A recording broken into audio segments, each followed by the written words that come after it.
scholars! So for today's language lesson, we are going to be talking about verbs, specifically verb phrases. And so first, before we get into verb phrases, let's review what verbs are. And so typically, we are used to verbs showing action. You've grown up learning that verbs are action items. So she is running down the hill.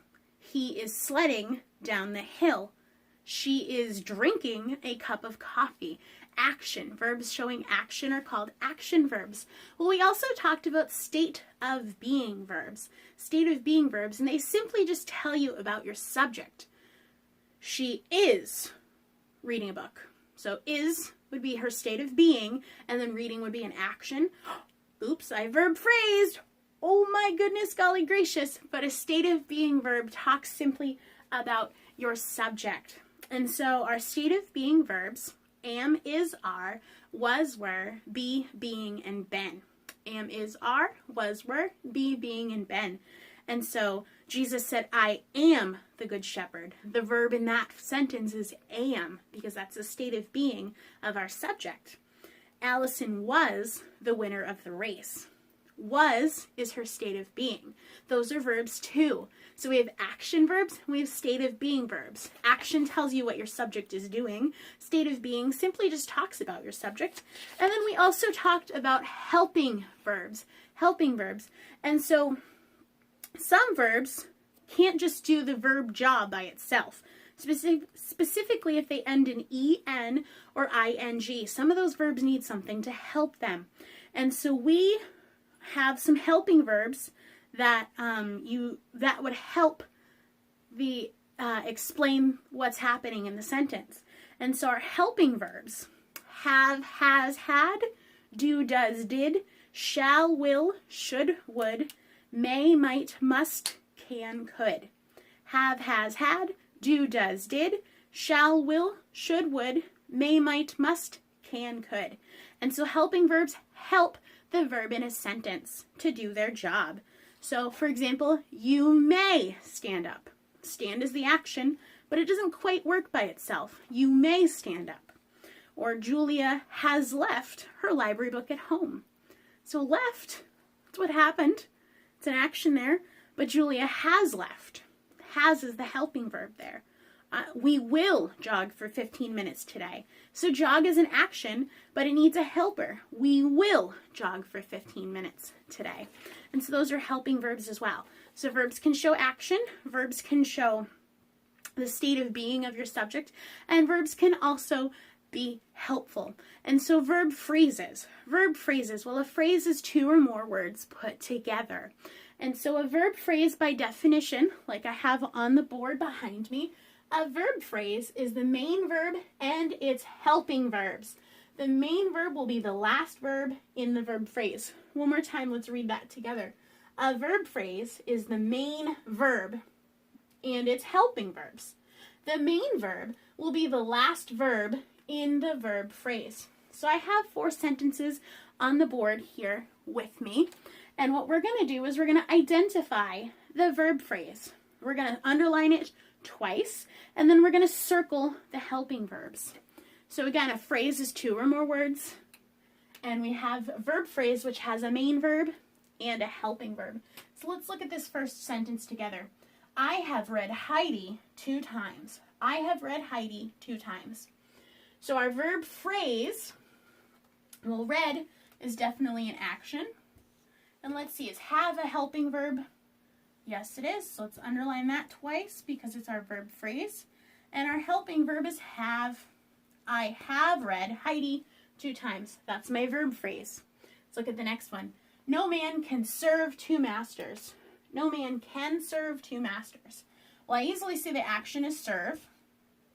And is can a helping verb? Yes, it is. So let's go ahead and make sure my whole phrase is underlined twice. And circle my helping verb of can. Can serve is my verb phrase. Number 3, I might go to the creek this afternoon. I might go to the creek this afternoon. Well, go is action. We definitely know go is a verb. And might, is might a helping verb? Is that part of my verb phrase? Yes, it is. So let's underline that whole verb phrase twice. Might go, and might is my helper, so I'm going to circle it. Might go is my verb phrase. Let's look at one more together.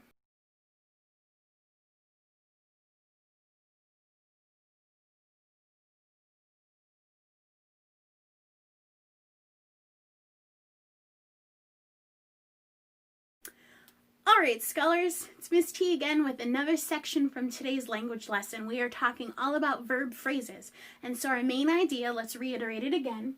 The verb phrase is the main verb and it's helping verbs. The main verb will always be the last verb in the verb phrase. And a verb phrase will consist of 2 or more verbs in a row. So let's go ahead and let's take a look at these sentences. There are verb phrases in them. And what we're going to do is if we see an action verb, we're going to go ahead and put a big old check mark to indicate that that has an action verb in the verb phrase. All right, so first, we should drink 5 glasses of water a day. We should drink 5 glasses of water a day. Well, automatically I see an action verb, drink, and it's part of a phrase. Should is a helping verb in front of it.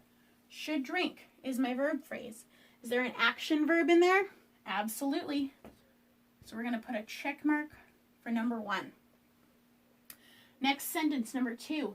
Vitamin D can be very important for strong bones and teeth. Vitamin D can be very important for strong bones and teeth. So I see a verb phrase. It's a little tricky because I don't automatically have an action verb to identify. But knowing my state of being verbs really helps because be is a state of being verb. And so I want to look in front of that and around it to see if I spot any more. And can is a helping verb. So my verb phrase is can be. Can be. So I want to double underline my verb phrase. But is be an action? Nope. So I'm not going to put a check mark on this one.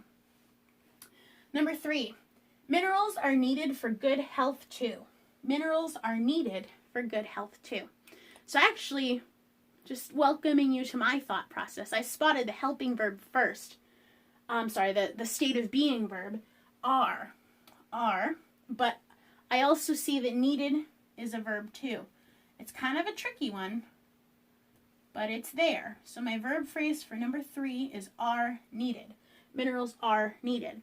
And remember too that state of being verb talks about your subject. Helping verbs help along with your verbs, and then action verbs are action that relates to your subject. So my subject is minerals, and what do minerals do? Or what are they? Minerals are needed. So are needed is my verb phrase, and needed, to need something, is an action.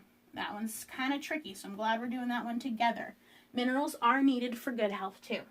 All right, let's look at one more in this section. Scurvy is caused by a lack of vitamin C. Scurvy is caused by a lack of vitamin C. So I see right ahead that I have a verb phrase, and I know that is a state of being verb, and caused, kind of like needed. If you don't know, sometimes you might be a little tricked, but my subject is definitely scurvy, and it is caused by a lack of vitamin C. All right, scholars, so this is another portion of our lesson on verb phrases. And in this particular section, our verb phrases aren't necessarily always going to be all together. So let's recap our big idea. A verb phrase is the main verb and its helping verbs. The main verb will be the last verb in the verb phrase. And so what we're looking for in a verb phrase is a helping verb and a main verb, whether it's a state of being verb or an action verb. And so we do encounter verb phrases that are separated by other words in the sentence. So let's go ahead and let's look at a few of these, and we're going to underline our verb phrases twice.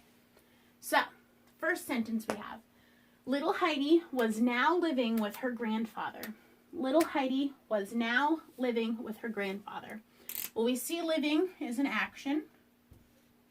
So we're going to double underline that. Now is not a verb, but was is a state of being verb. So my verb phrase is was living. Heidi was living with her grandfather. If I cut the now, that would still make sense. Heidi was living. That's my verb phrase, was living. All right, let's look at number 2. She liked her new home in the mountains. She liked her new home in the mountains. So I did say we were identifying verbs or verb phrases. So let me make sure I read the directions carefully. Underline the verbs 2 times. So we may have a verb phrase, we may just have a verb. Let's look at this sentence together. She liked her new home in the mountains. Well, I see liked. I don't see any other verbs though. She is the subject. She is not a verb. Her refers to the subject. Her is not a verb. So my verb is liked. That's all I got to do for number 2. All right, number 3 is a direct quote. May I make my bed in the loft, grandfather? So Heidi's asking a question. May I make my bed in the loft, grandfather? Well, I definitely see an action, make. So that gets underlined twice. And let's see. I is the subject. I is Heidi in this instance. May. May is a helping verb. May I make my bed in the loft, grandfather? So would this verb phrase, may, make, would that make sense without the I in there? Well, let's see. If I put that I, which is the subject, in front of it, I may make. Does that make sense? Yes, it does. We did a good job, guys. May make is our verb phrase. All right, let's look at number 4. Grandfather had willingly helped Heidi with her bed. Grandfather had willingly helped Heidi with her bed. Hopefully you guys are starting to get a little quicker at picking out our verbs and our helping verbs and all that stuff. So we see the action verb is helped. And again, the whole point of this section of the lesson is that verb phrases might be separated by other words in a sentence. And so we know that had is also a verb, had helped. So let's see if we can read this sentence cutting the willingly. And I've got my subject at the beginning. Grandfather had helped Heidi with her bed. Bingo, bingo. We'll get to what willingly is, what part of speech that is later on in our language lessons. For now, verb phrase, had helped. Good, good. Let's look at one more together. Heidi placed bread, plates, and knives on the table for lunch. All right, so again, we're not just looking for verb phrases, we're looking for also just verbs as well. And we see that placed is a verb action. Well, right in front of it, Heidi is the subject. Bread, plates, and knives, those are all nouns. They can't be verbs, therefore. So we just have placed, and that's okay. Heidi placed. That makes sense. So again, you can check your verbs by putting the subject in front of them. So let's just go through these 5 really quickly and make sure we did them correctly. Little Heidi was living with her grandfather. Good. She liked her new home in the mountains. Good. Put that subject in front.